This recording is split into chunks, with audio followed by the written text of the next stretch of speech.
আমাদের বাড়িতে আজকে কত কোল্ড ড্রিঙ্কস এসছে, সব অনলাইনে অর্ডার করা হয়েছে। চলো তোমাদের দেখাই।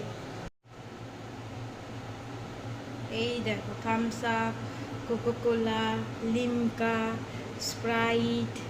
মাজাটা কোথায় গেল? এই তো, এই যে মাজা, আরও আসবে। জনি কাউকে বাড়ি থেকে বেরোতে দিতে চায় না। আমার হাজব্যান্ড এই যে অফিস যাবে, এবার ও যেতে দেবে না কিছুতে। হাজব্যান্ড রেডি হচ্ছে অফিস যাবে বলে, বেরিয়ে যাচ্ছিল এক্ষুনি।